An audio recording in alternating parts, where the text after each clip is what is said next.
I'd like to thank everybody for coming out tonight for our biennial rulemaking hearing.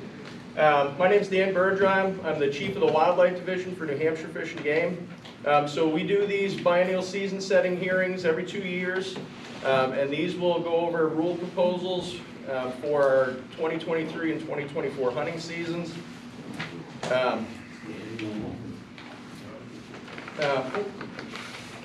The meeting is being recorded, or at least it will be as soon as I turn this on. So I just want to make everybody aware of that.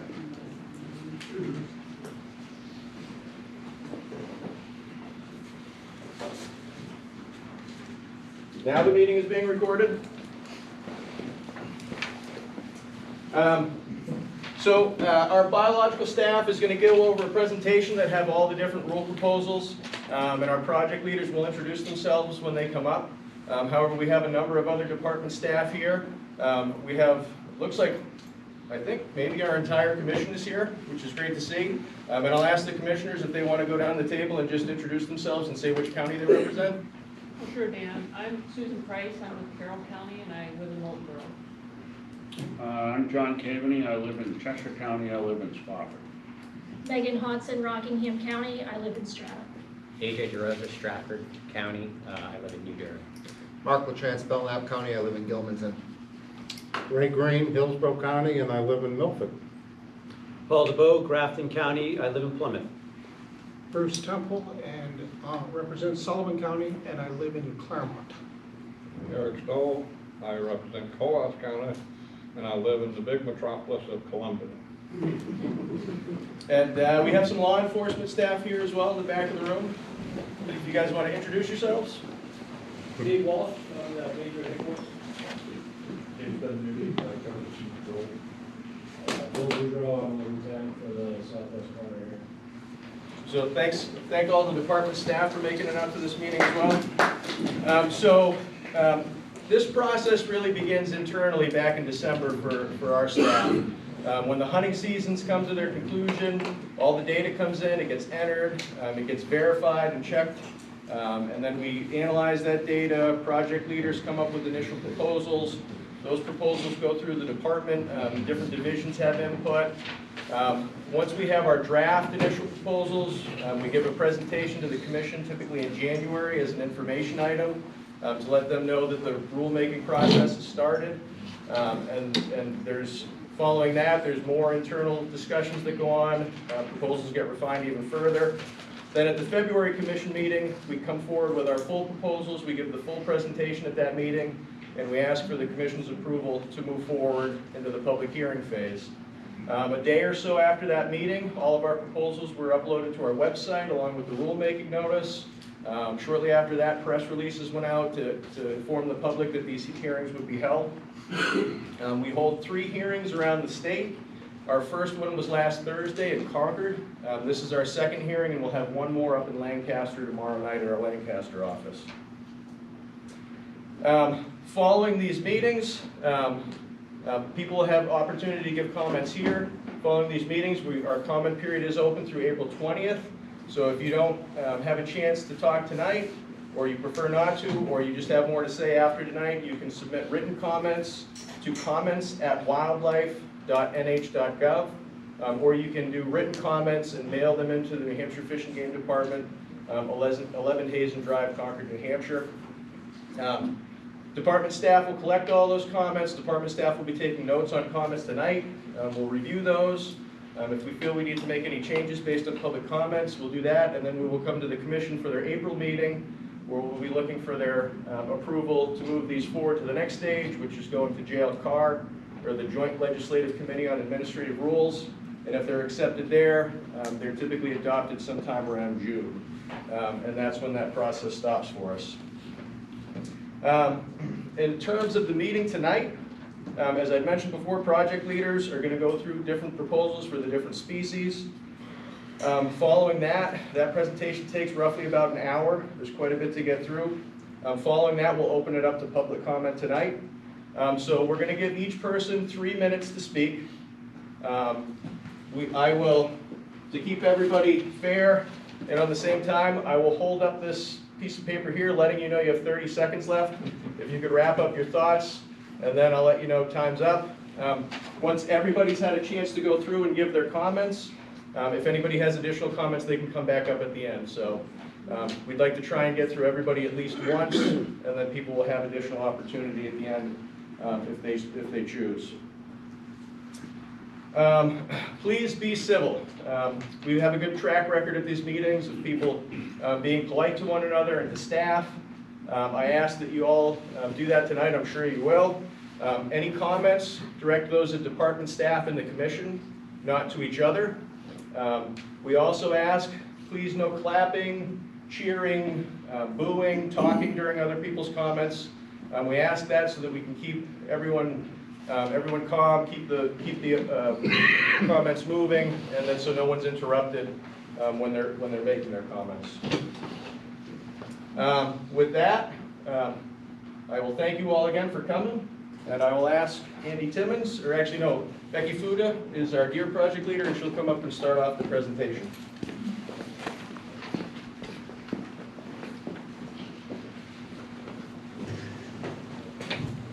One more thing, when you do get up to talk, we'll ask you to come to the podium and clearly state your name and the town that you're from. Good evening, everyone. Thank you for your time. Like Dan said, my name is Becky Fuda. I'm the deer biologist, so I'll get us started here tonight.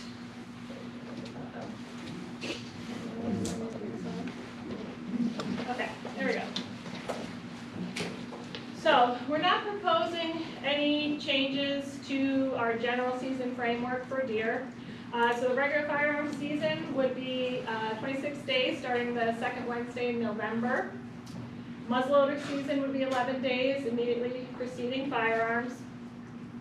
Youth weekend would be the weekend before muzzleloader opens. The archery season, same 92-day season from September 15th through December 15th. And that's allowing either sex harvest both throughout all units and throughout the entire season. And the one exception to this framework is in Unit A, where the archery and firearm season would close 1 week early as it has been. So the next 20 slides all pertain to the number of either sex days in both the muzzleloader and firearms seasons in each unit. So as I said in the last slide, the entire archery season allows for either sex harvest, but the either sex days for muzzleloader and firearm season change from unit to unit. Manipulating the number of either sex days allows us to influence the number of adult does that are harvested, and thus potentially to influence the trajectory of the deer population in each unit, since does are the most important segment for reproduction. So we'll start off with Unit A here. That blue line up there is the adult buck harvest. So we use the adult buck harvest as an index to the population, since buck seasons have remained relatively constant from year to year. And we use the 2-year running average because the average is a little less sensitive to changes in, say, hunting conditions from year to year. So that's that blue line up there. The red line at 300 there, that's our objective for the unit. So that is set in our game management plan. And then you'll see those dashed lines on either side of that red line. Those represent a 12.5% buffer where we would consider that unit to be at objective. So you can see here that WMU-A is currently below objective. It currently has not had any either sex days for either the muzzleloader season or the firearm season. There in the bottom left you can see. And we're not proposing to add any days for muzzleloader or firearm season because that population is below objective. Okay. Unit B, similar situation, remains just below objective. Doesn't currently have any either sex days, and we're not proposing to add any. Unit C1, again, similar situation, doesn't currently have any either sex days, still a little bit below objective, so we're not proposing to add any at this time. And C2 is the same situation, just below objective, no either sex days, we're not proposing to add any. Okay, Unit D1, Doesn't currently have any either sex days, but that adult buck harvest is now within that 12.5% buffer, so it's considered at objective. So we're proposing to add one either sex day to the firearm season in that unit to provide some opportunity for antlerless harvest in the northern part of the state. Unit D2E doesn't currently have any days, but is on an increasing trajectory, and it's right around objective now, so we're proposing to add one either sex day to the firearm season. D2W is well above objective, so we're proposing to add, currently has 4 and 4 either sex days in each season, proposing to add one to the firearm season, so bringing it up to 5 either sex days in that unit. Unit E in the White Mountains, it's above objective, kind of been oscillating back and forth, but generally on an increasing trend. Already has one either sex day during firearms, so we're proposing to add an either sex day to the muzzleloader season. Unit F, sort of the southern whites, again, increasing trend, a little bit above objective. Currently has a either sex day in the firearm season. We're proposing to add one to the muzzleloader season. Unit G1 is well above objective, but over the last few years, it's started to move down towards objective. It currently has 5 either sex days in each season. And so since it's moving in the direction we want it to be, we're proposing to just leave that as is. No changes. Unit G2 is above objective, slightly increasing trend. So we're proposing to add an additional either sex day to the firearm season. Unit H1 is on an increasing trend. It's at objective, and we're proposing to add an either sex day to the firearm season. H2, you can see, has a pretty steep increasing trend, and it's well above objective. So we're proposing to add either sex days to both muzzleloader and firearms, bringing each up to 4 either sex days. Unit I1, similarly, very steep increasing trajectory and well above objective, so we're proposing to add either sex days to both the muzzleloader and firearm season. Unit I2, increasing trajectory just above objective, maybe leveling off a little bit. We're proposing to add another either sex day to the firearm season. Unit J1, kind of been oscillating back and forth, but it's well above objective there for the last several years. So we're proposing to add either sex days to both muzzleloader and firearms. Unit J2 has been increasing, and we're proposing to add an either sex day to the firearm season. Unit K, it's been on somewhat of an increasing trend, maybe leveling off a little, but still above objective there, so we're proposing to add an either sex day to the firearm season. Unit L, so Unit L is well above objective. The entire muzzleloader season is currently allows for either sex harvest as well as the first 10 days of firearms. We've also had 2,000 special antlerless only permits that you can apply for in a lottery for the last 5 years, and it still remains, as you can see, well above objective there. So we're proposing to increase the number of antlerless only permits from 2,000 to 3,000. Okay. Unit M, similarly, well above objective and has been for some time. The entire muzzleloader season allows for either sex harvest as well as the first 10 days of firearms. We've been issuing 4,000 antlerless only permits since 2010. Each of those permits comes with 2 tags, and we're not proposing to increase the number of those permits at this time due to concerns about hunter crowding in that unit.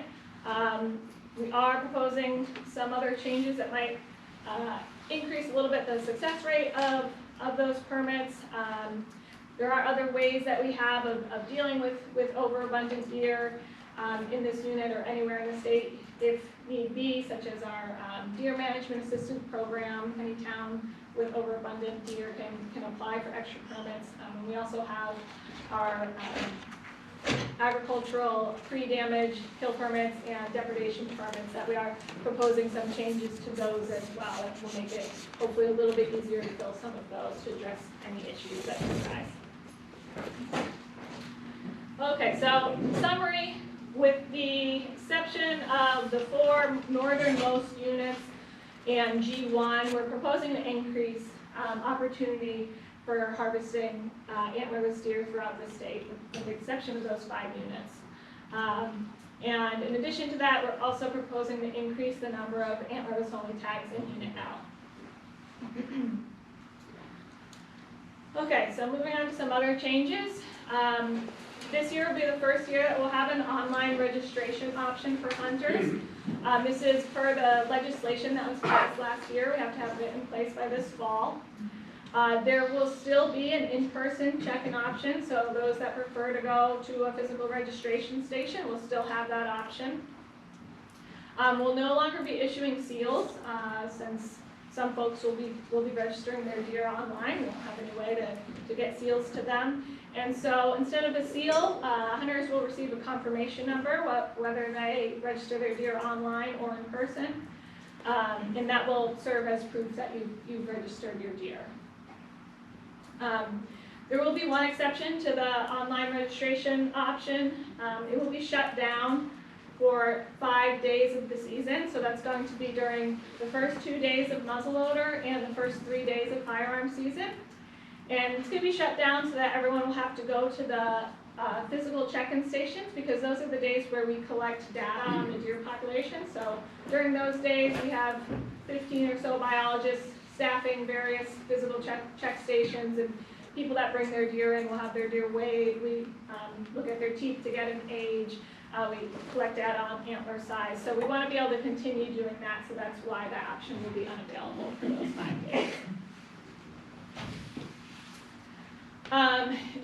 Because we want to make sure that we can maintain those physical stations, we're proposing to allow registration agents to charge up to $5 rather than the $2 that they currently charge. We're also proposing to remove the requirement to register a deer before taking another. So, for example, folks that have those Unit M permits with 2 tags, they could actually harvest both deer at once and then register both of them. So we don't want folks out in the field, harvest a deer, if there's another deer hanging around, to get on their phone and start rushing through an online registration in hopes of taking that second deer, right? Makes for poor data, and we don't want folks, rushing any shots or anything like that. So we're proposing that if you have the tags to legally do it, that you can harvest both of those deer and then register them within the 24 hours. We're proposing that hunters shall retain the head and hide for 48 hours. This is currently only a requirement for archery hunters, but we're proposing to make that rule across the board for all hunters, since some folks will now just be registering their deer in the woods and not bringing it into a physical registration station. We're going to change some requirements to make it a little easier to establish new registration stations, again in hopes of maintaining an adequate number for folks. We're proposing to allow hunters to hunt deer on islands. We currently have 2 special hunts on 2 islands in Lake Winnipesaukee, but we continue to get complaints from residents on other islands regarding overabundant nuisance deer. So rather than continuing to establish a series of special hunts on all of these islands, we're proposing to simply remove that prohibition and allow hunting on islands. We're proposing to allow the use of a bow and arrow during the muzzleloader season with a muzzleloader license. So it's currently legal to harvest a deer with a crossbow during muzzleloader season with your muzzleloader license, and likewise you can use a bow and arrow or a crossbow using your firearms license during regular firearms season. So it's really just making things consistent. You're allowed to use lesser weapons during most seasons. So not going to affect many people, but just trying to achieve some consistency in our regulations.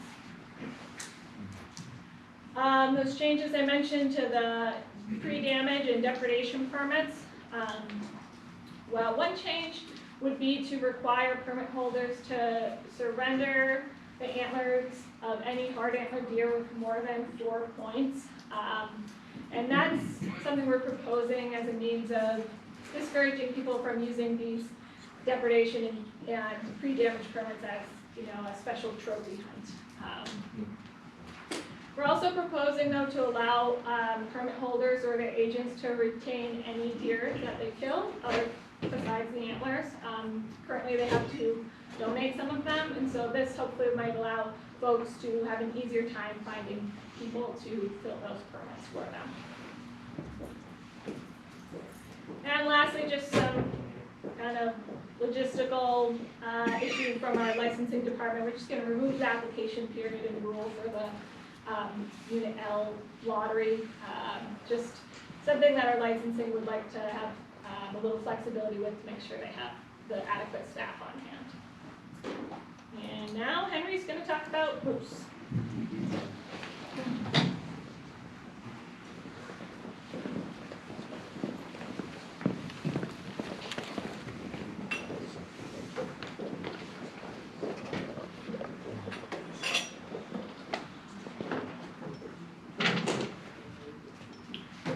Good evening, folks. My name is Henry Jones. I'm the Moose Project leader. Thanks for coming tonight. And I'm going to explain the 2023 proposed moose hunting season. For moose, we set the moose hunting season annually. So this is 2023.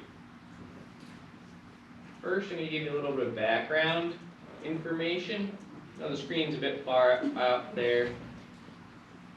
So this information relates to moose in northern New Hampshire, generally north of Route 2. That's where approximately 2/3 of the state's moose population is. In that part of the state, winter ticks continue to be the factor influencing the population most. And one way we monitor winter ticks is we count the number of winter ticks in 4 parts of the moose on every moose that's harvested at the registration station. And so this is, the blue bars there are tick counts going back to 2008. And so I just provide that data to show that, that's what we're seeing in tick counts on those moose. This year is looking to be slightly less than last year, but still substantial. Still substantial late winter calf mortality and reduced productivity by adult cows in parts of northern New Hampshire that we are expecting to see this year.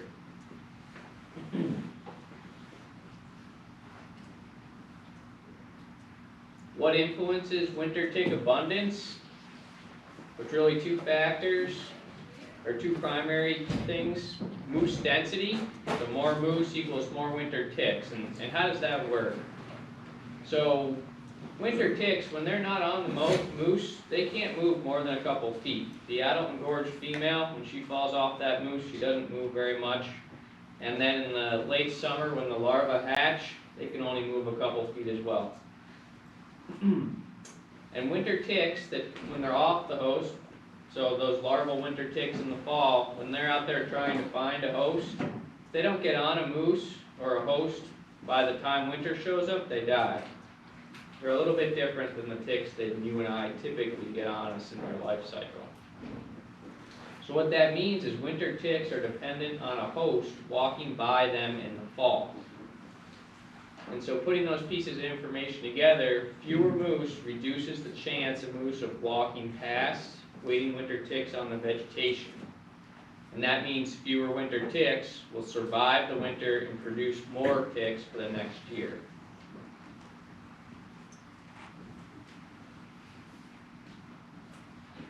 The other factor, the primary factor on winter ticks, is fall weather.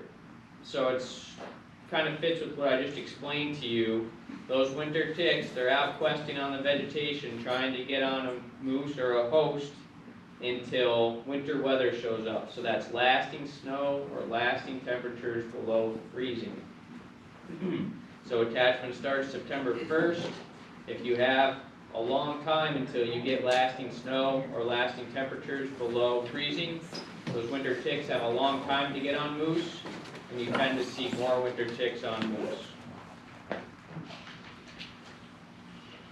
And once winter ticks get on moose, they survive the winter and reproduce. Winter weather doesn't really affect them once they are on moose. All right, so getting on to the 2023 proposed moose hunting season. For moose, we manage by management regions, not by wildlife management unit. A little bit different than white-tailed deer. We do that partly because of the home range size of moose, they encompass a larger area, and also because the data we collect on moose is accurate. We need large sample sizes, and you get that at these larger areas. So there are 6 management regions for moose: the Connecticut Lakes region, the North region, the White Mountains region, the Central region, the Southwest region, and the Southeast. Moose hunting permit issuance has been suspended in the Central and the Southwest regions since 2021. So next we will go through moose density by management region.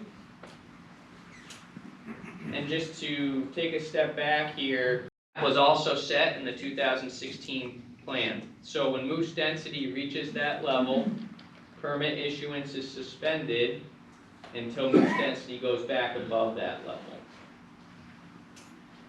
So upper left there, map of the region, management region. Upper right is permit issuance. So in pink, we have proposed permit issuance. In blue is permit issuance for the last 2 years.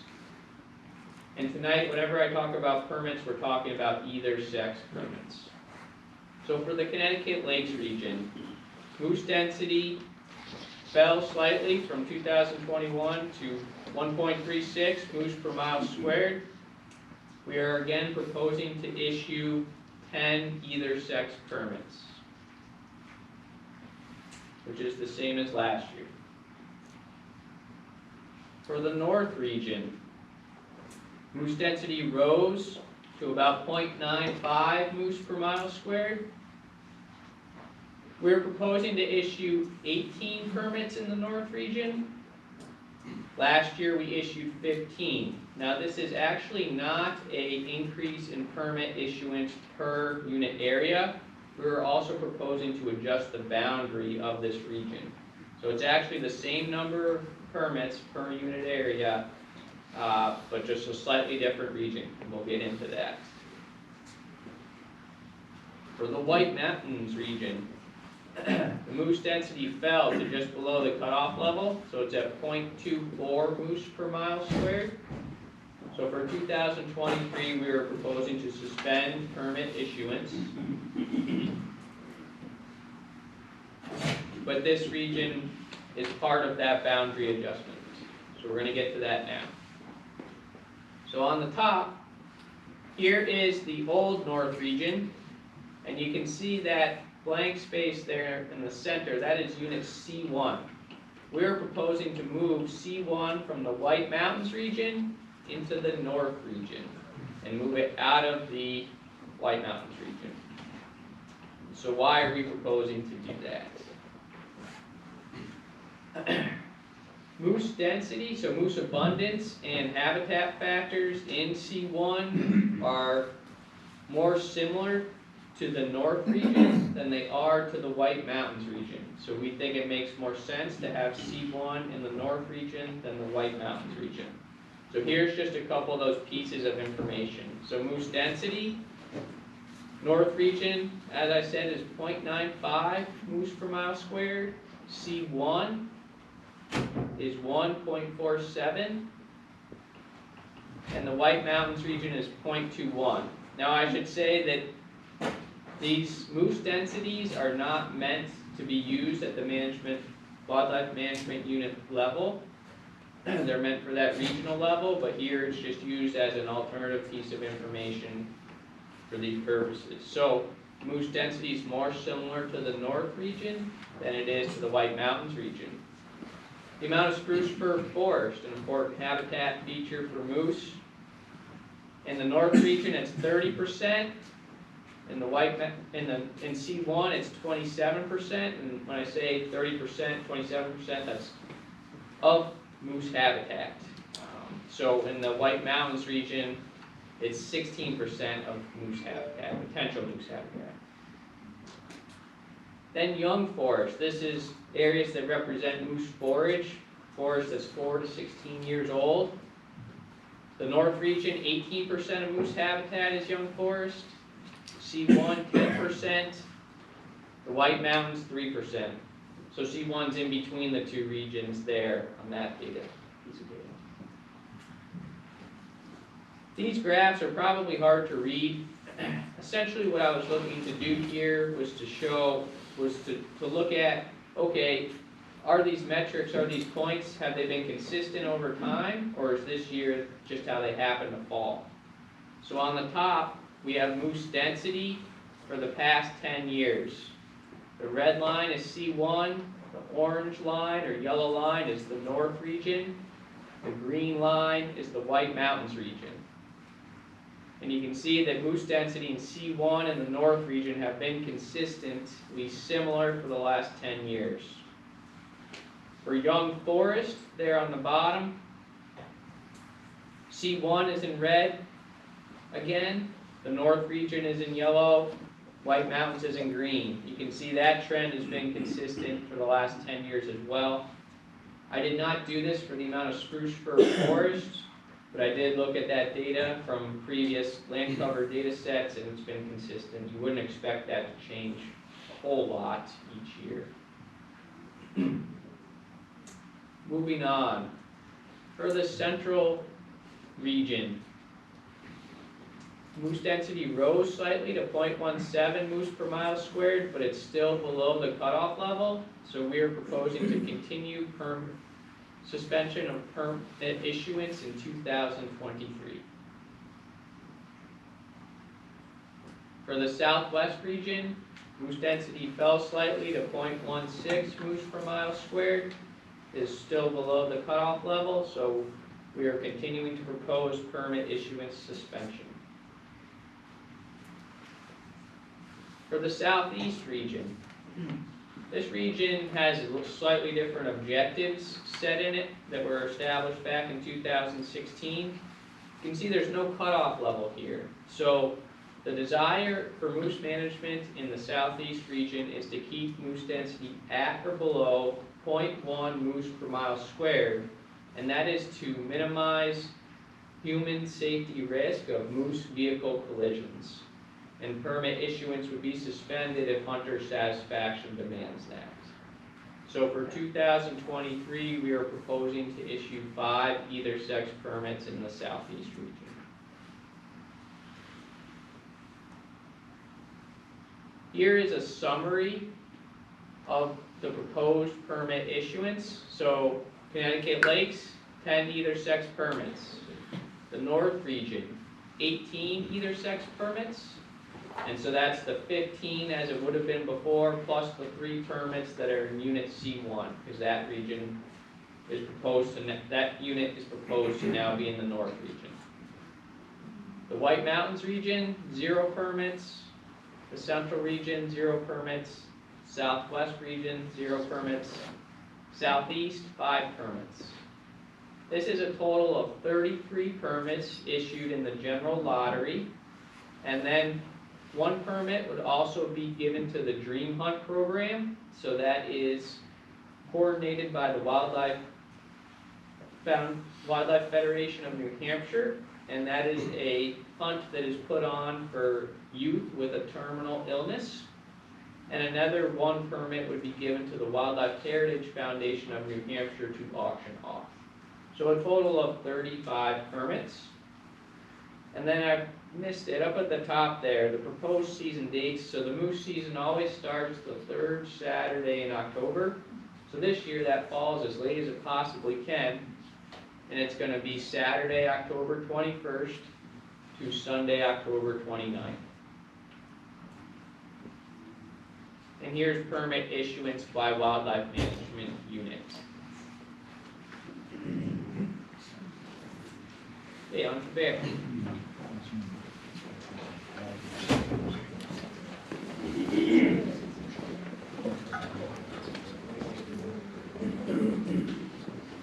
Thanks, everyone. My name's Andrew Timmons. I'm the game program supervisor, but also serving as the acting bear biologist as well. And I'd like to thank the commission for their diligence. They've been through this presentation a lot, and they're going to hear it a few more times. So I'm going to cover bear season proposals for the next 2-year period. And similar to moose, bears are managed regionally. And these regions, are a conglomeration of either 2 or 4 individual management units. And so therefore, we're talking about season proposals at the regional level. So I'll go through the 6 bear management regions. And starting in the north, so similar to the graphs that you saw for the other species, the blue line that's kind of up and down and change from year to year, that's the estimated bear density in a given region. And that solid red line is the density that's specified in the current game management plan. So that's the population objective. So what we do is we look at where the population is in reference to the goal and either increase harvest, decrease harvest, or stabilize based on our management needs. So in the north, we're generally at goal and have been consistently for a long time. So we're not proposing any changes to the season structure in the north. And that's actually going to be a theme in most of these management regions. We're not looking to change the timing of the season length or the number of days within a given season very much, except for 1 unit. So in the north, as I mentioned, no change from the previous couple of years. This has actually been the structure that's been in place for quite a number of years. Now in the White Mountains, the population continues to be above goal. The process of estimating bear population size is very complex, and I'm not going to get into it this evening. But one factor that really has an influence is these dramatic events that occur in annual food abundance. Years when there's little food compared to years when there's a lot of food really have an impact on bear observation rates, which is one piece of the equation. So as a result, when food extremes can happen, it can really change the sightability of bears. So occasionally you get these kind of wild variations that can occur. I don't really believe the population dropped like that and then went back up over a 2 to 3 year period. So we have to take that into account. But you look long term, and this population has been above goal since 2008. So we feel that we need increased harvest pressure on this population to bring it towards the goal. We're not proposing any change to the season structure in the whites, but I will get to a proposal a little later on to try to address that. Central region, 2 things to note here. The change in the red line back in 2016, that's because the objective for that region changed. During the public input process, the objective was lowered. So around 2012, we met the previous goal, we continued to grow, the population the objective was lowered, so we started applying more harvest pressure. We're having an influence, we're still above goal, but we're heading in the right direction. We're not proposing any change in the central region. Down in your neck of the woods, southwest region, that population is very similar to north and has generally been at goal. We're not proposing any changes in the southwest 1 region, nor are we in the southwest 2. That population has basically been near the goal going back the last few years. So the season in this part of the state was liberalized in the recent past, and we're proposing to maintain the current season structure. Where we are proposing change is in the southeast. And you can see that's another region where the population objective was lowered during the last management planning process. We are above goal. Bears in the southeast are similar to moose in the southeast. We want some there, but we don't want them to get a strong foothold, and we don't want the population necessarily to grow because of road density, lack of habitat, human density, all those factors that really impede bear presence on the landscape. So we are proposing to extend the still hunting portion of the season in the southeast by 23 days. So this will make the still hunting season for the southeast similar to the season that is in the region just began. So here's where some of the bigger changes come in terms of bear. So we are proposing to establish a hybrid system of registering bears that will utilize both conservation officers as well as fish and game staff. So that would include regional staff at regional offices as well as fish hatcheries, and also proposing to establish bear registration stations. So those stations where you bring your deer or your turkey, those types of places, we'd like to establish those for bear. We wouldn't have as many as we have as deer as turkey because the bear harvest is much lower than say deer and turkey, but we would like to identify some key sporting goods shops, places that might be interested in providing that service. That would require establishing registration station agreements with these locations. Second proposal, and this is a big change for New Hampshire, but starting in 2024, we're proposing to allow hunters to purchase an additional bear tag for use in the units C1, D2, E, and F. So think back to the White Mountains where that population was over goal. This is our plan to try to address it. Allow hunters to purchase a second bear tag and take a second bear. That can't go into effect until 2004 because if these rules pass, we then have to create that second bear tag. People are already buying their bear license now, so it takes some time to get that tag available. So that can't be put into place until next year. But some specifics about that tag, it can be purchased at any time, so you don't need to buy both up front.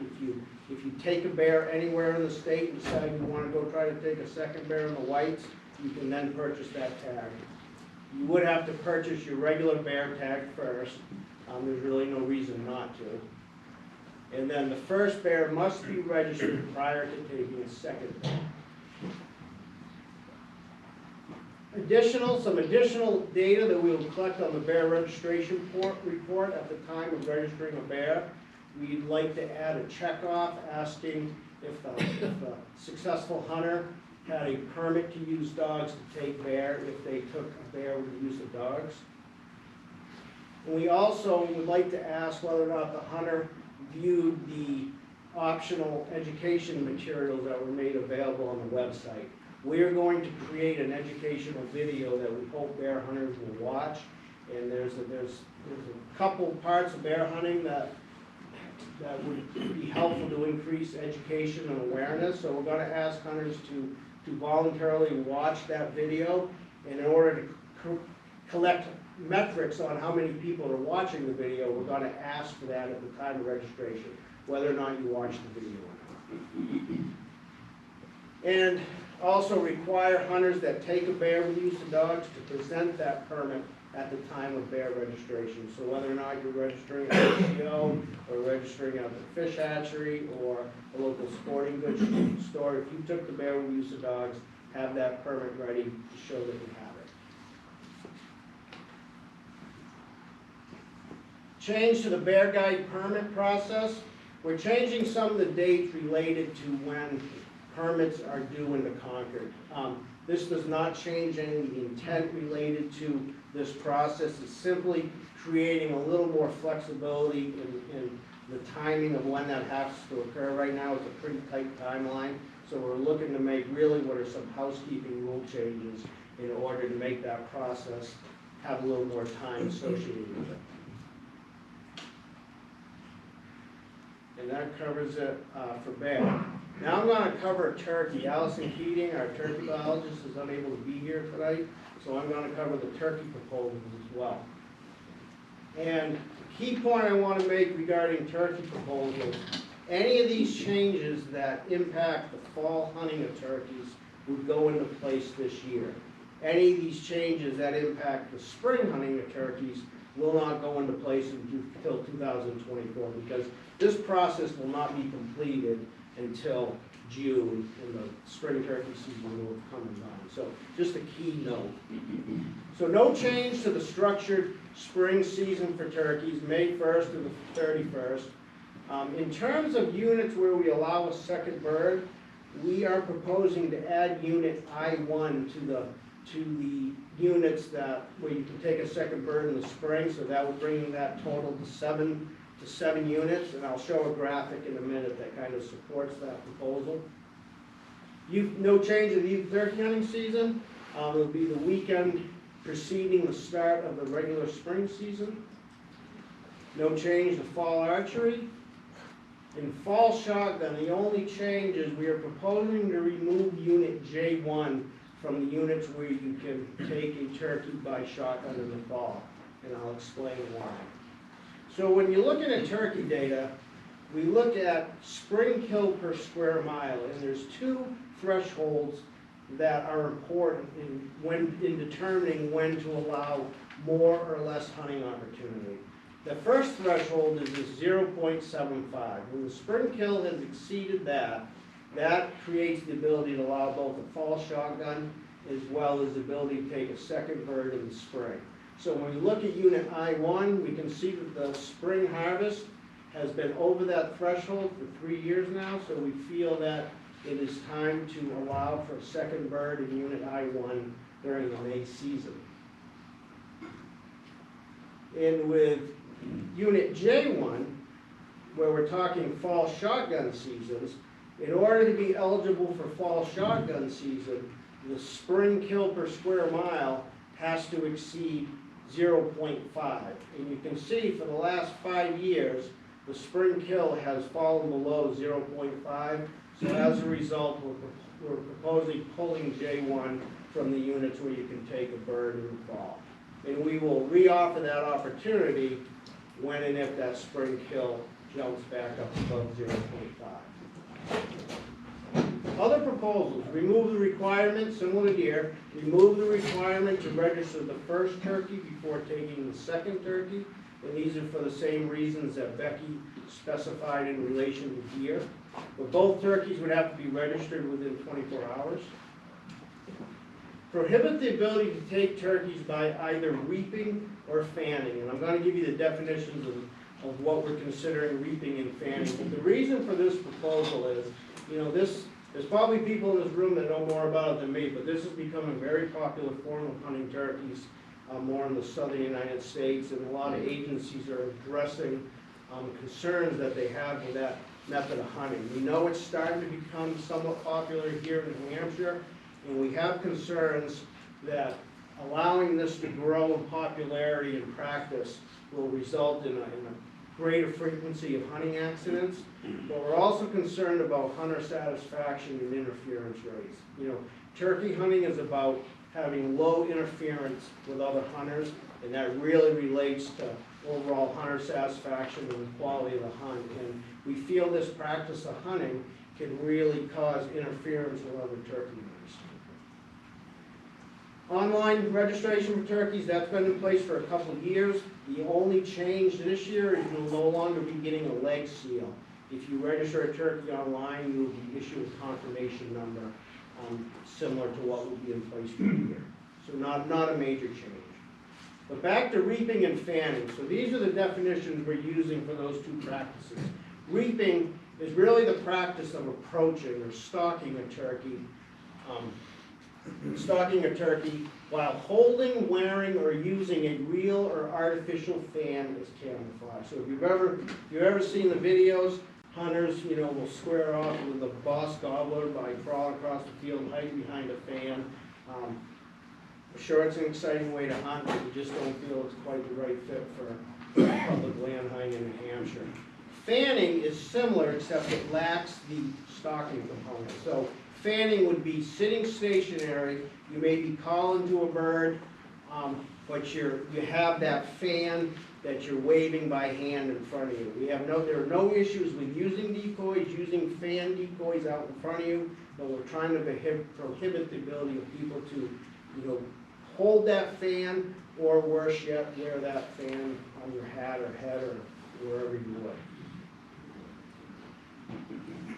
Similar to deer, we're basically looking to encourage more stores to become turkey registration stations. So we're reducing some of the requirements associated with formulating these stations. And allow registration agents to charge up to $5 for registering a turkey. You know, when these stores are busy making sandwiches for hunters or, you know, cashing people out on their gas fill up, it's a lot to stop what they're doing and register, you know, our deer or our turkey. So trying to give a little bit back to the registration agents, so allow them to charge a little more. And with that, I'll turn it over to Karen.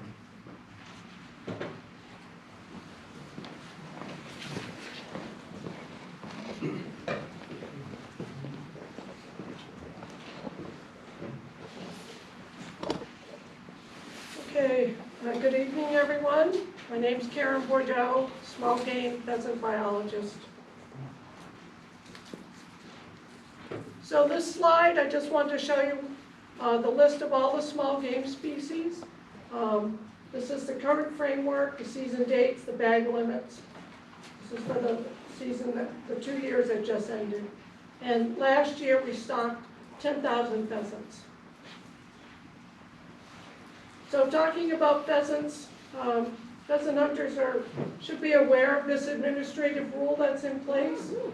October 1 is opening day, and that day moves through the calendar each year. So this year, October 1 falls on a Sunday. So our in-season stocking days, our 6 in-season stocking days, the season is closed until noon time. And so in this table on the top line, it lists the dates. The season will be closed until noon time. This slide has a lot of numbers on it, but what I wanted to show you is for quite a few years, the number of birds we were purchasing allowed us to stock around 11,500 birds per year. Last year, we did our 3-year bid. We locked in a price per bird, and that price jumped to $13.50 per bird. So what that has done to us is it's making us stock less birds based on the number of licenses we sell. So in 2023, 2024, these are the season proposals. There's no changes to bag limits, but again, we will stock 10,000 pheasants. And on to fur. Good evening, my name is Patrick Tatum, I'm a biologist for the department. I'll be presenting various fur-bearer species. Before I start, I want to point out the points that you see there are 3-year averages. Our data set starts back in 1994-95. By saying it starts then, that's when mandatory trapping reports became a thing. Prior to that, data came in multiple means, and we used the 94-95 because that's when it became more concise and trackable. So you'll notice there's a range in the bottom. So for instance, it says 95 to 97. So it's 94, 95, 95, 96, and 96, 97 averaged together. It goes through time. Here you see a spike in the eastern coyote. I want to point out that the blue is the North Country, and that spike is due to a year when the factors had few individuals trapping. When you have few individuals, that makes a small data set and increases variability. So those years, either they were exceptional persons who trapped, or they were extremely lucky and they had a high capture rate. So that creates a point that's very high. It may not be indicative of the population at all, and I suspect if we had higher participation rates, we'd see a smoother line. So on the bottom, it's the southern part of the state, and we split our state as far as looking at the trapping seasons in the north and south aspect because the North Country has earlier onset of winter, different habitat variables, different species density, different human density, and those winter variables, land ownership patterns can affect the trapper access and the use of the season. So therefore, we look at it in a north-south split. So with Eastern Coyote, we have no proposed changes for our season structure this coming 2 years. It's the same in years past, so we have the no closed season for hunting, but in truthfulness, there is a season on that. For instance, it's not a 24/7-hour season. It is a daylight hunting season, excluding the night hunting opportunity in January through March. The trapping is split between Wildlife Management Units A through F, which would be the north, and then Wildlife Management Units D through M. So the north would be October 15th through March 31st, and both years we're talking 23, 24, and then 24, 25. In the south, November 1st through March 31st of the following year for both years. Our red fox, so again, starting back in 94, 95, we can see the north had some up and downs, and we're very close to where we were in 94, 95. Our southern portion is slightly lower. An interesting factor is the participation rate in trapping has declined over the last decade. The number of trapping licenses sold hasn't declined. However, the persons going out and pursuing species has changed over time. So with that said, there's lower potential now to impact populations, roughly, by memory, 30 individuals statewide pursuing that species. Gray fox, which is a species that is at the northern edge of its range in New Hampshire. And as climatic variables change, we see in various data points that gray fox range is creeping north. And it's interesting to see that some parts of this data suggest that gray fox has creeped north. And we can see in the North Country we're higher than we were in the mid-1990s. And our southern part of the state is very close to where we were in the mid-90s. So again, no proposed changes on the season structure there, the same as our previous years. Our fisher season, we have decreased bag limits over time. So we are now down to a bag limit of 2 fisher, regardless of method of take. So if a person is a hunter and they hunt the fisher, they could take 2. They would not be able to then go take 2 by trapping. They'd be done. And you could take 1 by trapping, 1 by hunting, 2 by trapping, or 2 by hunting. So your aggregate season limit is 2, is what it's been the last few years, and no proposed changes continue to be. So it'd be a hunting season of December and January, and then a trapping season of the month of December, sealing required for the species. We have had a question from an outside organization who provides WCO trainings. Currently in New Hampshire, the rule states a 6.5-hour workshop that is established and put together by New Hampshire Fish and Game. What's called NUCOA, which is the National Wildlife Control Operators Association. They have a certification course. The current rule allows those 2 methods to be permitted for achieving a WCO2 license. In the rule, we allow a Massachusetts certification and a Connecticut certification to count for this course. We have no means to look at an outside organization's course and provide approval for it or not. So for instance, these other courses that are provided that are accepted by other states and they're designed for individual states, a person takes that course, say in New York, we would not accept that. So the companies can design courses for each state, and currently we have no means to accept any of the courses outside the ones I stated, and we don't have a means to work with organizations to approve a course if the department wants to do that. So this is a proposal and to get feedback about the thoughts on allowing the department to have the wording in their department approved course. So wildlife biologists and other staff from the agency would look over a course. The course would have to adhere to the department's current rules is what's being taught in order to be approved. So with that, so you see here we have to change 30805. We also have to change 30807. to state that it'd be a department-approved course. So. We have instituted some fur bearer monitoring efforts over the years because of concerns about the capture per unit effort data I presented a few slides back. We have began in 2019 a spring hunter survey, and that is ongoing. We have a fall archery hunting survey that is ongoing. We have contracted with the University of New Hampshire. It initially started out in the southeast corner camera trap study, and so camera trap is a biologist term for a game camera, or a trail camera. So these are set up in L&M. We recently expanded to statewide. That statewide work is in conjunction with some moose research underneath Henry as well about moose densities. So we did some rodenticide canine distemper monitoring or testing in 2019 and 20. We found what I would argue is I want to use the word healthy, but I don't think that's the right term.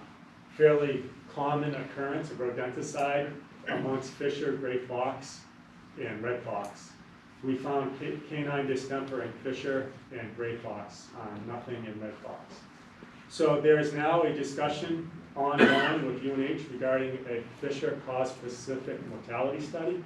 And what that means is UNH would radio collar a number of fisher and track their health, which means their living status, with a radio collar. And when that radio collar emits a signal that the animal hasn't moved for X number of hours, a student would go out into the woods to collect that fisher because that's an indication it passed. And bring that to the New Hampshire Diagnostic Veterinary Laboratory to do a full diagnostic necropsy to determine what killed that fisher. And where it's cause specific, that would include predation from other species and it'd be DNA identification of those other species. So, with that, I turn it over to Dan Bergeron. All right, thanks everybody. So,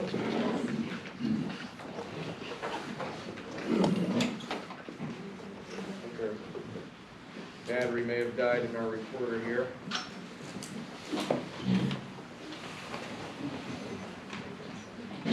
The memory's full.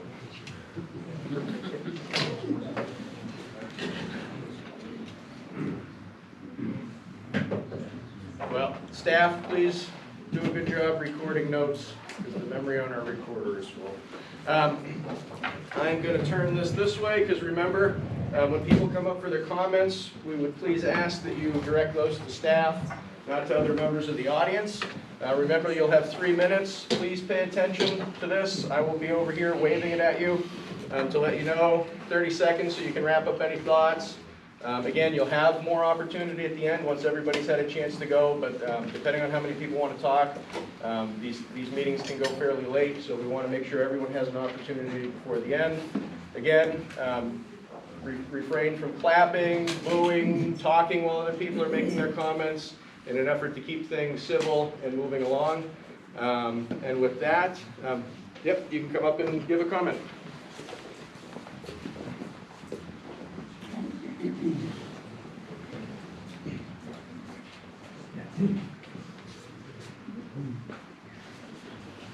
I'll move this table so that I don't pick my feet up very well, so we can remove any obstacles.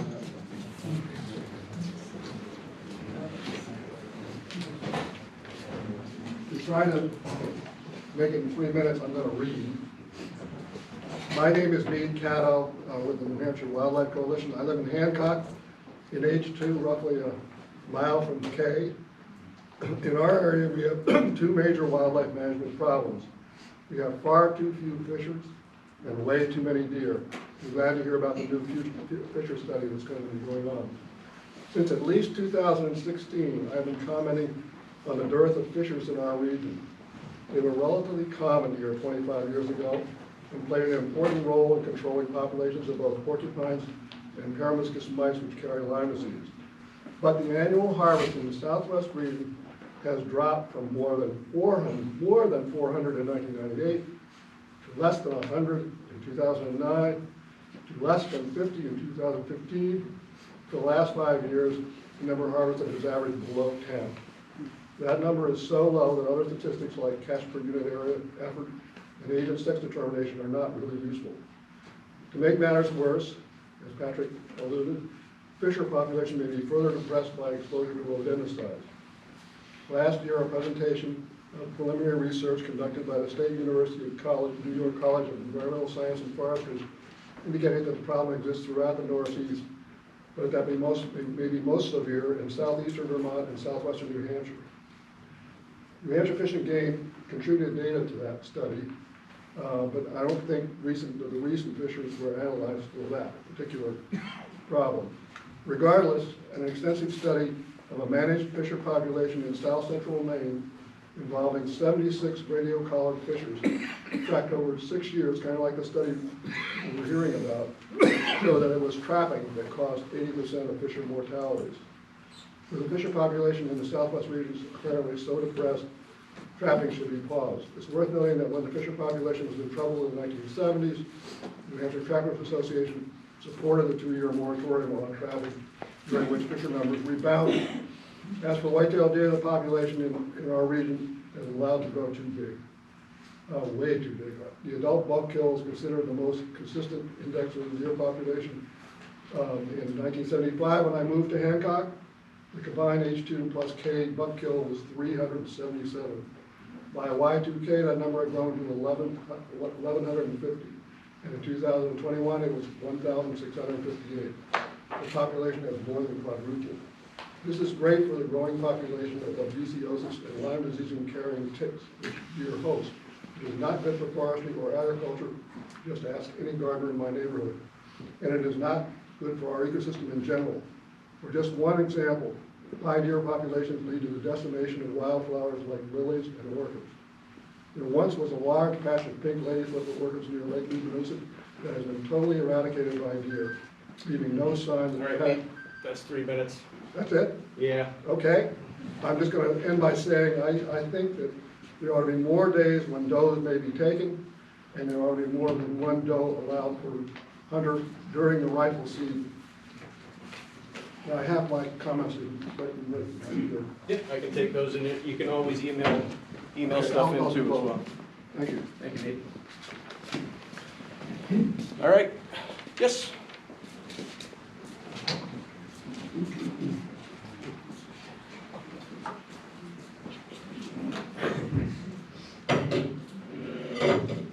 My name is Jean Slepian. I live in Stoddard.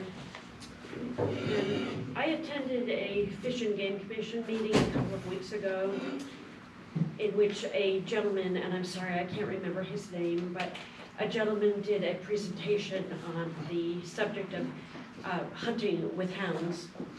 And during his presentation, he spoke at some length about how hunting and hunting with hounds in particular made him feel some deep connection with his ancestors. Hunters are not the only ones who feel deep connections with their ancestors. My grandfather left Russia in 1908 when he was 10 years old to escape religious persecution. This was the only thing he brought with him.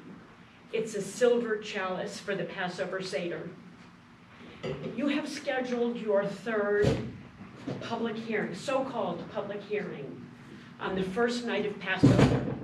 That's tomorrow. I contacted you 12 days ago. I asked you to change this and you refused to do it. You said that people in the North Country could attend other meetings, but that's ridiculous because what that really means is that Jewish people in the North Country would have to travel 4 or 5 hours to attend a meeting, while a Christian person could attend a meeting in the comfort of their own community. It's illegal and it's against the Constitution. It's a violation of state law to discriminate against people because of their religious beliefs. I don't know if that would be a problem in terms of delaying or preventing these rules from being finalized, but I'm going to try. Thank you.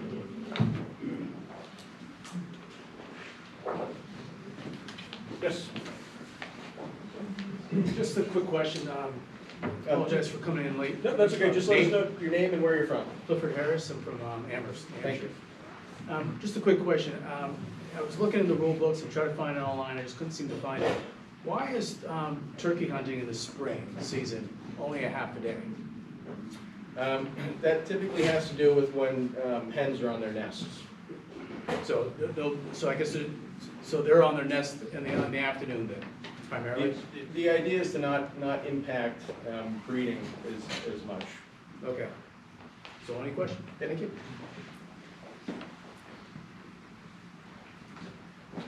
Yes.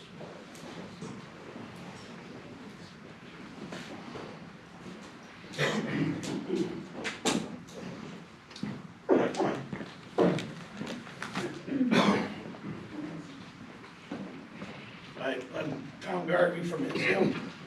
I just want to know, 45% of this page is blank, and a lot of us can't see that well to write down the deer kill. I mean, it's 1 inch by 3 inches, and they got all this. That's all I'm saying. It's hard to write when it's small and when your blood's up if you get a kill, and half the time your pen is frozen, and all sorts of things like that. Just a lot of wasted space, and be a lot easier for a lot of us to fill out our deer tags. Thank you. Yep.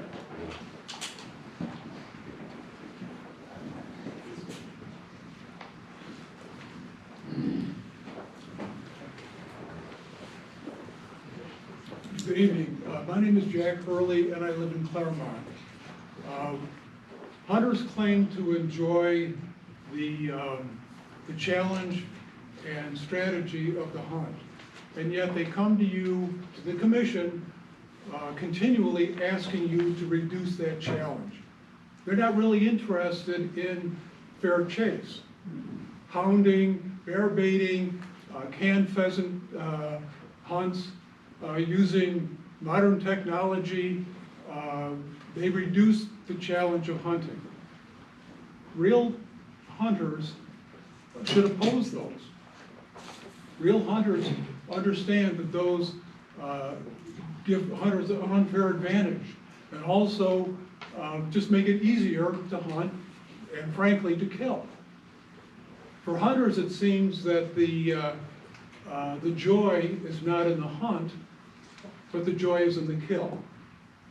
The purpose of hunting seems to be not in the thrill or the challenge of matching wits or instincts, but in to kill another creature.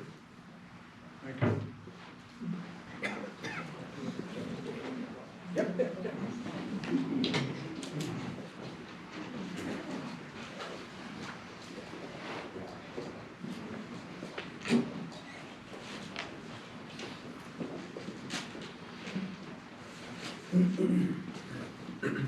And my name is Roland Bolbear. I'm from the village of West Chesterfield.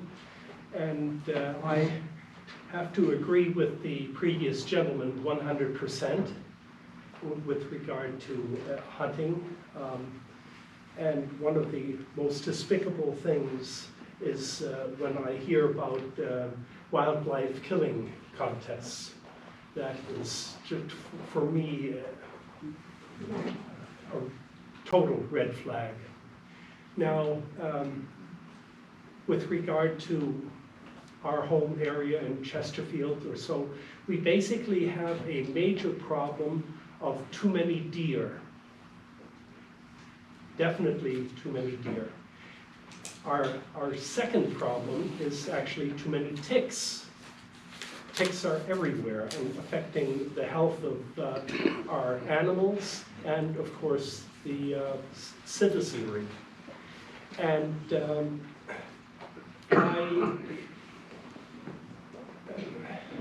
when it comes to, ticks, we have, a lot of voles running around in our fields. And it's the foxes, it's the, these predator animals that actually take care of the voles, which limits the number of ticks that we have. Also, ticks are carried around by deer, and it would be, unfortunately, we don't have any wildlife, or it's limited, of coyotes and so on and so forth, who could keep the population of the deer down. So I just another item that I really value, our local, I think we have a male bear that runs through the area. And so I like hearing that, but I don't like hearing the hunting practices of baiting bear. To me, that is disgusting. Okay.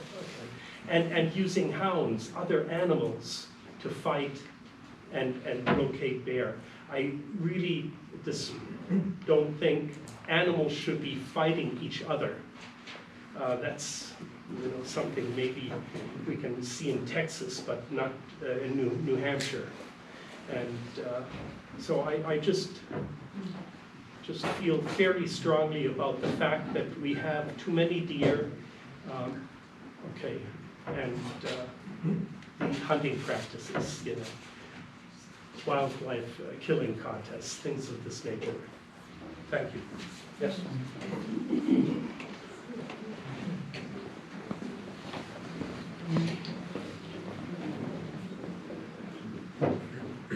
Tom Cross, Washington, New Hampshire. Commissioners, on February 22nd, 22, I sent a communication to then Chairman Eric Stoll, which he said he shared with you for the March meeting of 22.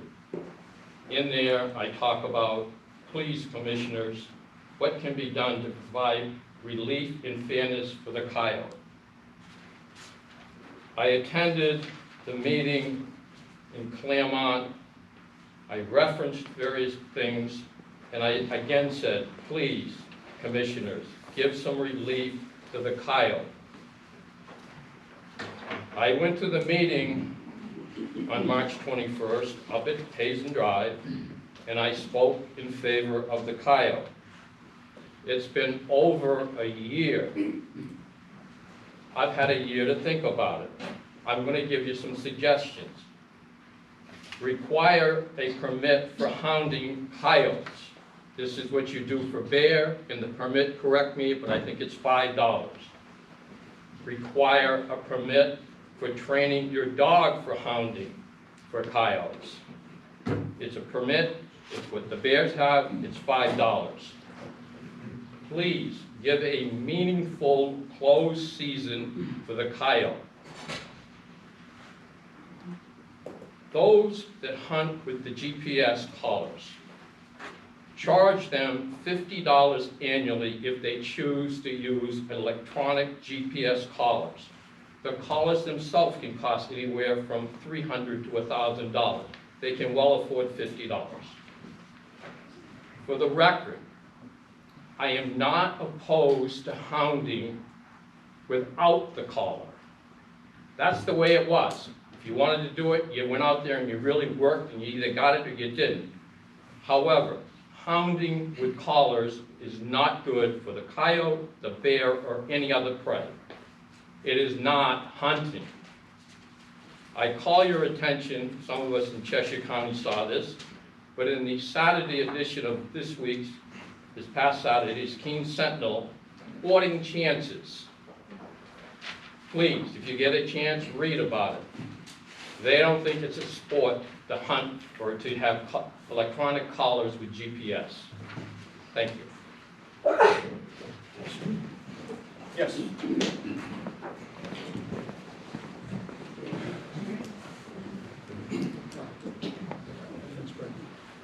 Dave Camp, Swansea, New Hampshire. Couple points here on our small game. Fish and Game lands, air season closes the 15th of March. The rest of the state is open till the end of the month. Is there a reason why it's not like that through the whole state? The season ends at the same time for all lands. Two, I don't know if anybody's noticed, again, small game, there's been an abundance of cottontail, the eastern cottontail. You look through Keene, through this whole area, you go down through Milford, there's cottontail everywhere. And third, for the gentleman that spoke about collars, I run 2 beagles. Hey, I'm just gonna ask you, please. Oh, I'm saying, I run 2 beagles, I run GPS tracking. It tells me where my dog's going, how far away it is, how many miles. That has saved my dogs 5 times by people picking them up. My dogs, my beagles, are my family. And it's a way to keep track and make sure they're safe. Thank you.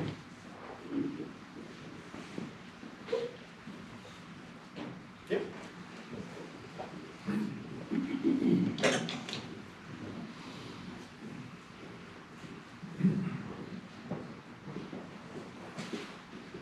Can I get like a question answered, maybe? We kind of to a point, it's not, Yeah. I have 2 parts. So first part, Mike Rowena from Langdon.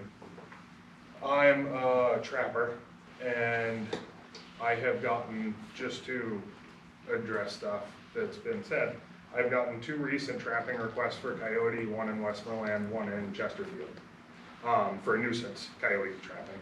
Apparently they started to chew saplines from a local sugar house, and they need to be removed. So they are creating a problem.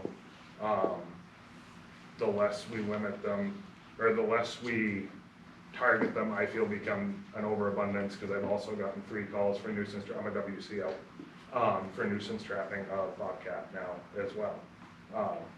We closed the season, now they're becoming problems. People don't want them in their yards picking off their chickens.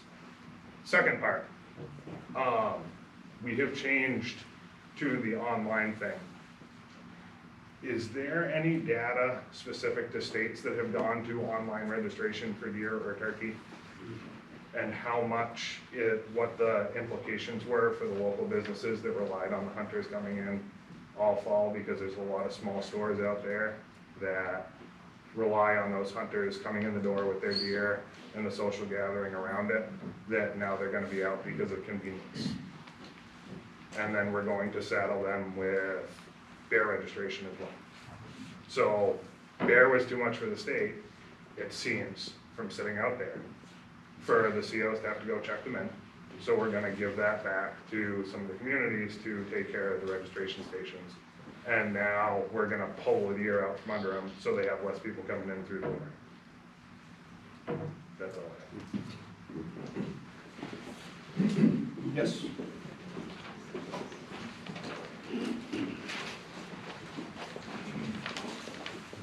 Hi, I'm Becky Philbrick. I live in Hillsborough.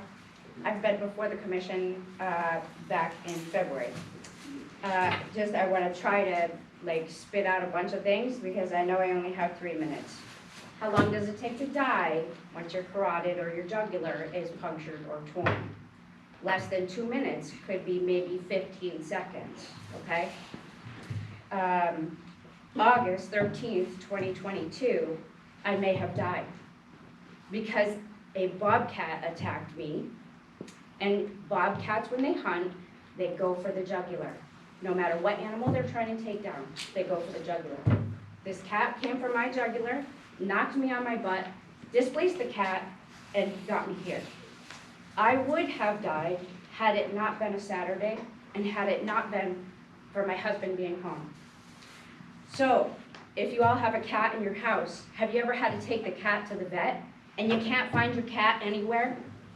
So all these sightings that people say there's not enough bobcats in the state, well, try to find your cat when it's time to go to the vet, okay? If a cat doesn't want to be found, it's not going to be found.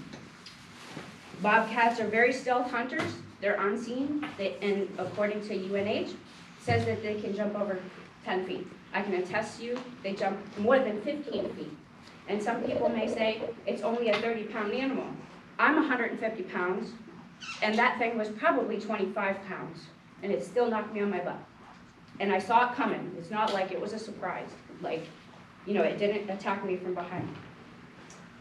Humans are the only threats to bobcats. If it's a bobcat kid, then yes, probably some coyotes could take it out. Other than that, does the fisher cat take it out? No. Is it competing with the fisher cat's food? Probably. Wild rabbits at night were, maybe still are, I don't know. I'll take your rabbits because then it'll keep the bobcats away from my house. Directed towards the commission. Yeah. Now bobcats are hunting during the day. There's been multiple turkey hunters being accosted because they've been mistaken for a turkey. So the bobcats are hunting during the day to get turkeys and squirrels because the rabbits are, you know, going down in numbers. They hunt 1 hour before and after sunrise. I'm asking for transparency, not secrecy, not politicalization. I'm asking you to protect the people of New Hampshire and manage the bobcats, and I would like to submit my pictures. And that's it. Thank you.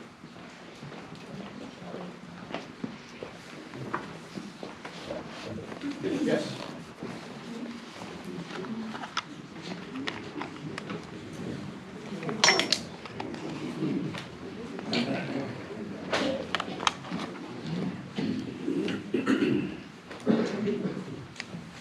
Hi, my name is Meg Dean. I'm from Claremont, and I have one question. I'm hearing about hunting and killing, but I never hear any conversations about alternative ways of controlling wildlife populations, and there are non-lethal ways.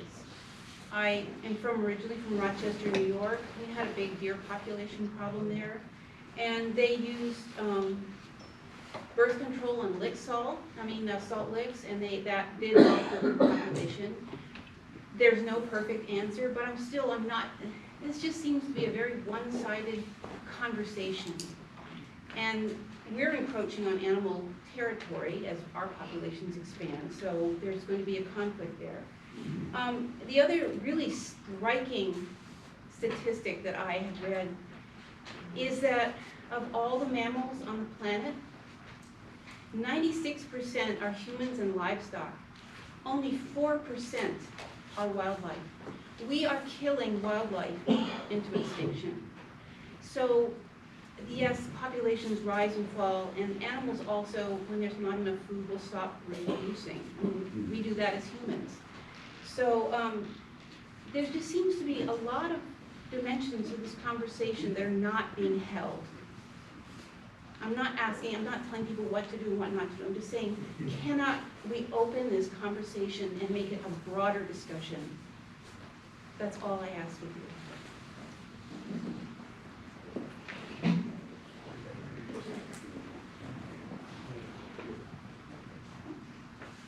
Were you headed up? Do you want? Yep. Then you go next.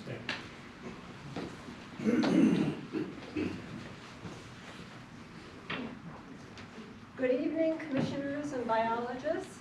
My name is Suzanne Fournier. I'm from Milford, and I'm with Voices of Wildlife in New Hampshire. I am one of those people who disagrees with hunting and trapping.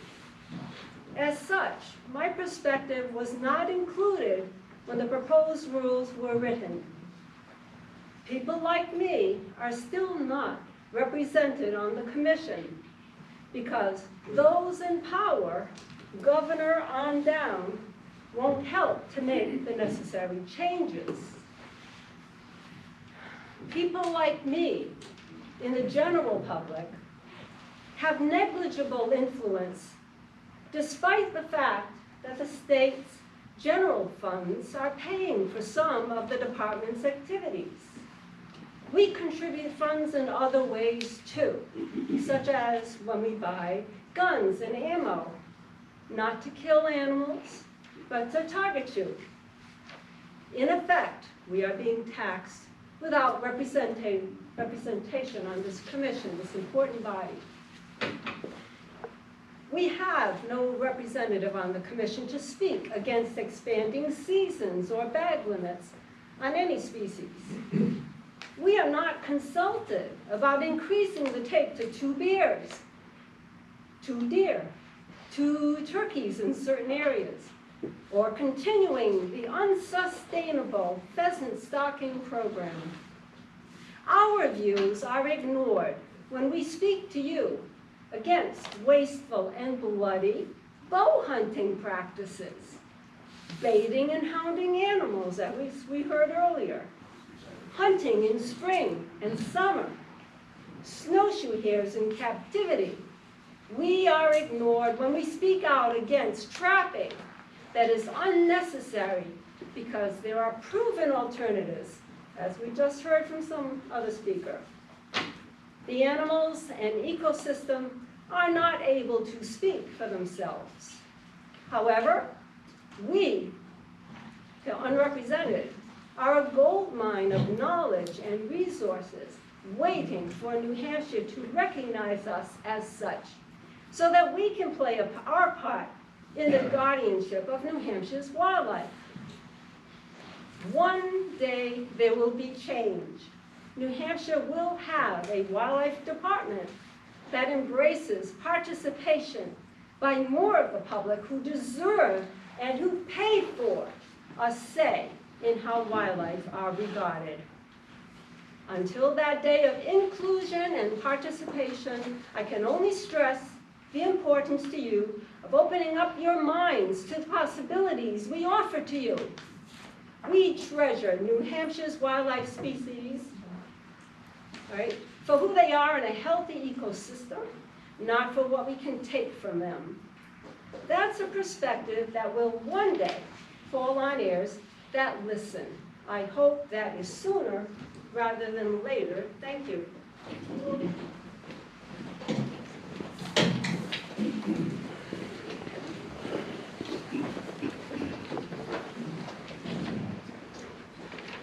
Jim Wilson, I live in Troy. My question is, there's been several proposals to increase the either sex days in the white-tailed deer. Have you guys explored the option of adding a separate tag for muzzleloaders? We purchase a muzzleloader license in New Hampshire, and we have to use our rifle tag if we get one with a muzzleloader. A lot of other states issue a separate tag for muzzleloader. Have you explored that option to give us an extra tag for muzzleloader so we can also hunt with rifle if we're successful with a muzzleloader? And the other thing I wanted to ask is there's some serious proposal changes for game camera use and tree stand and ground blinds. Are we going to discuss that later tonight? So those are bills which are separate from rulemaking. So those take place over in the legislature. So those aren't. So we're not going to bring those changes up at all here? Those are not proposed rule changes, no. Okay.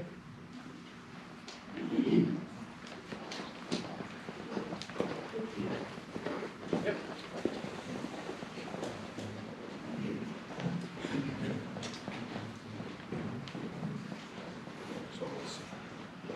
Jeff Stoddard, just real simple. I know you got the internet and you're doing it, but I hope they never take the registration places away, because there are some people that doesn't use the internet, and the access would be real hard.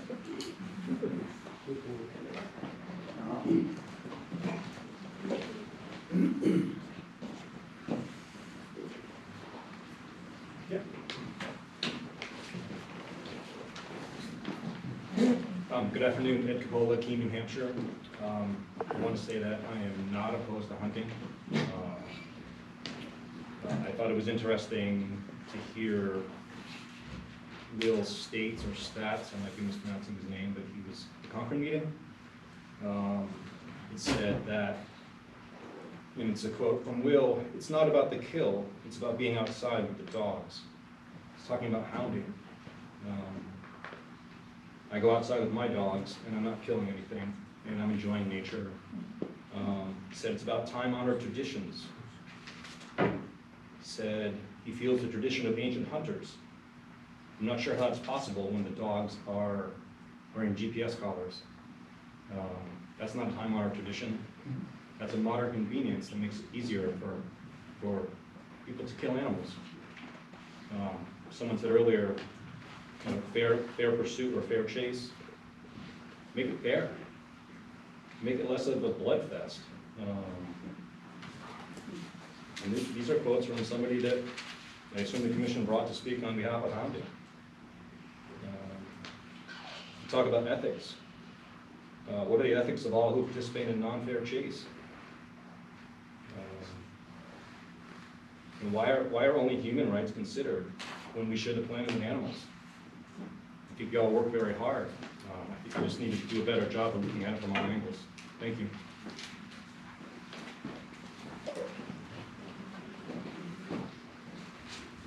Yep.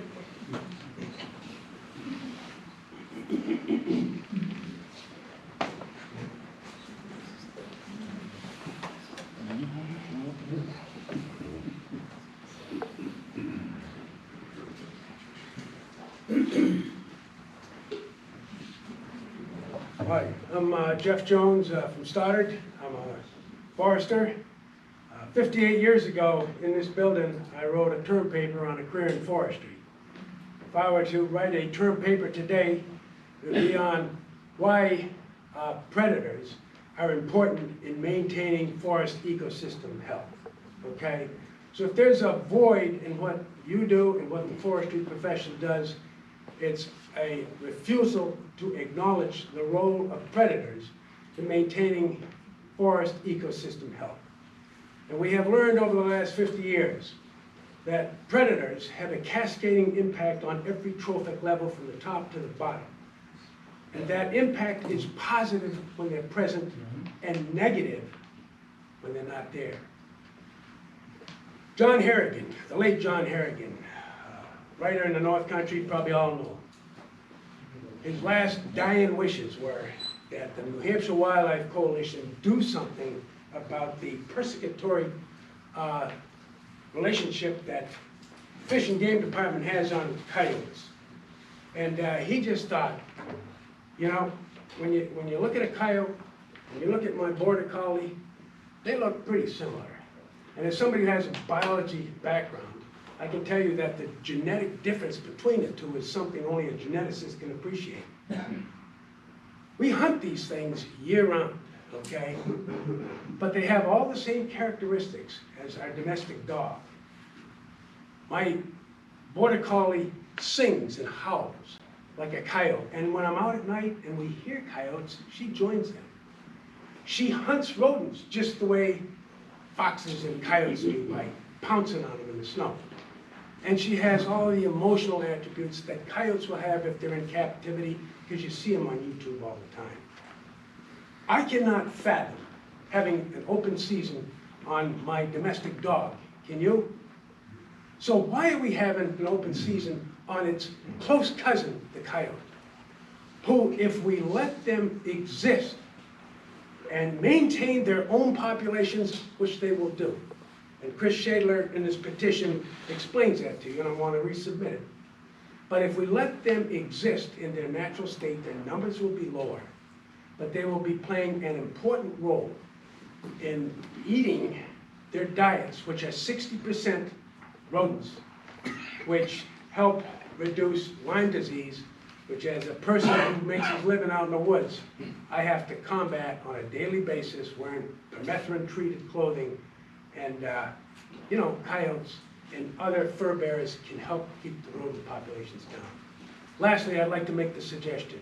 I'd love it if the Fish and Game Commission would consider having an ad hoc commission that would include biologists, foresters, ecologists, and sit down and look at the role that predators have in maintaining forest ecosystem health, acknowledge it, respect it, and then come up with rules on how we can integrate them so that we can keep our forests healthy. And there's a whole plethora of scientific research that's out there talking about predators and forest ecosystems. Thank you.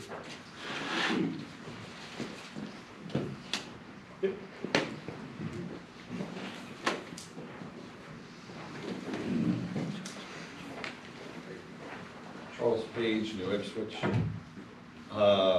I agree with the woman who was attacked by the bobcat.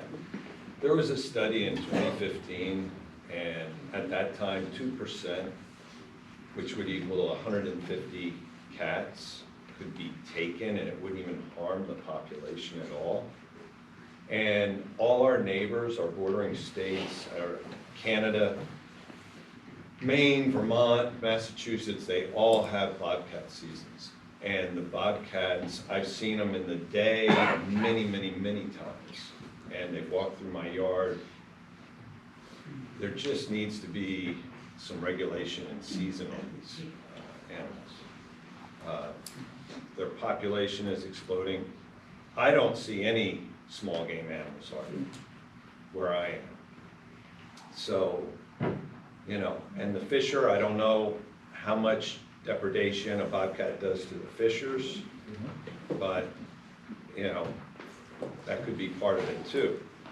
The coyotes, I would like to see the night season start after deer season. And then the pelts are more prime then, and the use of the coyote can be taken advantage of. So if you want to consider more night hunting, if you could start it in December after deer season, that would be great. Other than that, there has to be a balance. I mean, that's what this is all about. It's biology, it's science. I want to listen to the biologists. This is their field, this is their expertise. This is what they do for fishing game. This is what they do at fishing game. It's to manage the wildlife. And that's what's important. And the balance, to me, it's out of balance with the bobcat apex predator. And it's just a matter of time that there's not more attacks on pets and people. I lived in California, I saw it. Coyotes walking down the street in broad daylight, people walking their dogs. They got to get their dog treeing the cats in the neighborhood at 11 a.m. People letting their little Yorkies out in the backyard, and then coyote jumps over and takes them right in front of them. I mean, you know, anyway, thank you.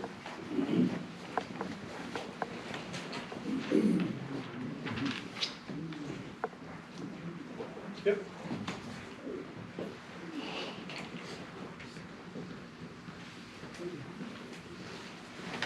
Ed Drew from Keene, New Hampshire.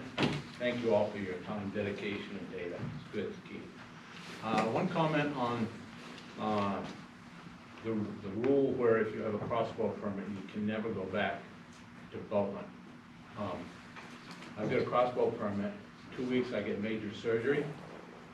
My plan is one of the year to be back at the gym. So my passion is to hunt with my compound bow or vintage bows, not a compound bow. It is cheating, it's an advantage, and it helps me right now so I can hunt. I would prefer to be able to go back if I medically could. And if I hit the gym, I know I can, but I'm not allowed by the rules now I have this permit. So I don't know what the medical reasons or decisions were on that rule that you can never go back. But I would like you to reconsider that. Thank you.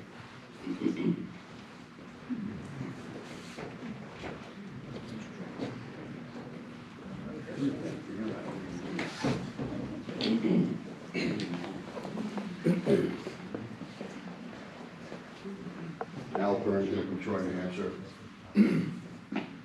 I have one question is, why do we have a 92-day bow season for starters? And another comment I have for the registration stations, I think the gentleman said it that monetarily, some of these places, other, you know, registering your deer, hang out for a while, to talk about the, you know, their harvest. They buy a bunch of stuff in the store, gas, what have you. So if you take that away, it might not seem to be a lot of money, but it's something for a lot of these stores. And a lot of people aren't going to register their deer online, because if they can get away with anything at all, they're gonna do it. So if they don't have to register it, and if they, let's do it on a computer, how many times is that not gonna happen? Because who's watching me? So you got that in mind. And as far as hunting goes in the state, thank God we have a New Hampshire Fish and Game Commission that are able to manage what we have so we can all hunt. Because if you guys weren't here, what would happen is the animals in the state throughout the entire country would be out of control. So the coyotes, the bears, the cats, the bobcats, and what have you, you'd all be getting a phone call, and the guy with the traps nuisance coyotes, that'd be his full-time job for the rest of his life, because now we've got to eradicate all these animals that aren't being managed. No, I thought you were gonna start addressing the crowd. So that's kind of my spiel. I'm a generational hunter, and I think most people in here, started out at a very young age. So just keep doing what you're doing, because I know it's tough. You're not going to please everybody, but if we didn't have the management of wildlife in this country, I can just imagine what it would be. It'd be get rid of all of them, because now they're a nuisance. Because you can't make everybody happy. That's my spiel.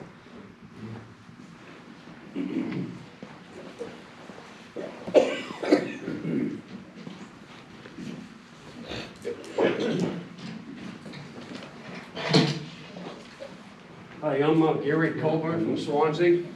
I just want to congratulate you guys on what you're doing. I'm an old timer, I'll be 75 this year. I worked with Ted Walsky back in the late 1970s, introducing the wild turkey back to the state of New Hampshire. I worked alongside him on the restoration program.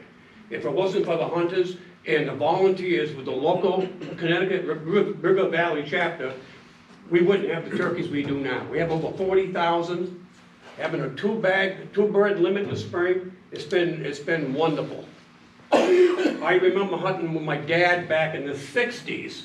You'd hunt all week, and if you saw a flag, please address your comments. You were good. This Yep. way. Thank you. Nowadays, we have more deer than we've ever had. Thank you. Thank you. I will agree, I don't trap. I do believe there are too many bobcat. I'm in the woods all the time. I'm a dedicated bow hunter in the fall. I hunt with a crossbow only because the gentleman was correct on what he partially said. If I want to go back and hunt with a compound, I can. Because I'm over 68, and the law states if you're over 68, you can hunt with a crossbow. Has nothing to do with a doctor's note. Okay? If you do have a doctor's note, he's correct. So it's not 100% true. If you're over 68, you can hunt with a crossbow. They changed the law about five years ago.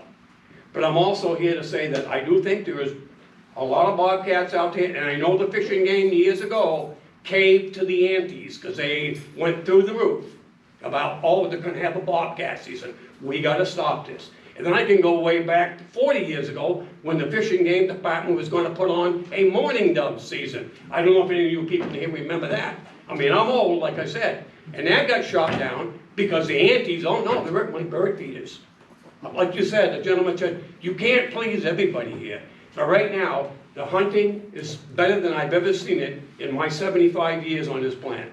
So you guys are doing something right. And I do hunt a lot of other states, and I even hunt Saskatchewan, Canada, okay, for whitetail. And everything we harvest, we got the best meat you can get. Healthy protein. I'd rather eat that than the stuff you buy in the stores that have been shot up with hormone growth. Okay? So I just want to let you folks know you're doing a good job and keep up the good work. Thank you.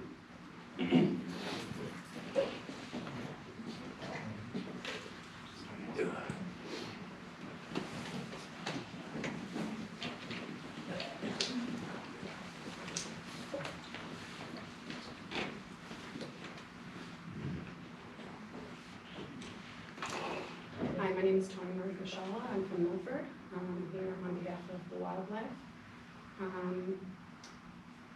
On the Fish and Game website, at the top of the page, it says, Guardian, excuse me, I'm losing my vision. Guardian of the state's fish, wildlife, and marine resources. The two words that stand out to me there is guardian, which is protector, and resources, which is, in my mind, a commodity. Now, I walked into the room, there was graphs on the board, statistics, words being used like prices and stocks. I think it's unfortunate that we treat living beings as commodities. This is a really sad state. I understand the, all of the tradition and the culture and the enjoyment in getting into nature. I think there's alternatives to how we do those things. I love getting into nature. I have a family, we hike, we have dogs, I have kids. If you really like getting into nature, you want to be in camouflage, there's alternatives to killing beings. Photography is a great way to get into nature and spend a lot of time doing those things. I agree with the person who asked that we have more representation on this commission. My hope is that we can be actual guardians, protectors of the wildlife, and not just those who aim to exploit wildlife for their own gratification, enjoyment, and gain. Thank you.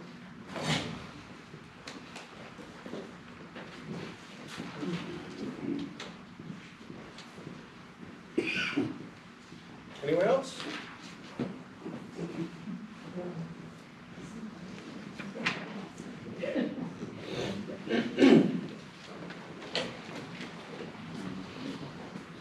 Hello, my name is Linda Dion. I live in Raymond, New Hampshire.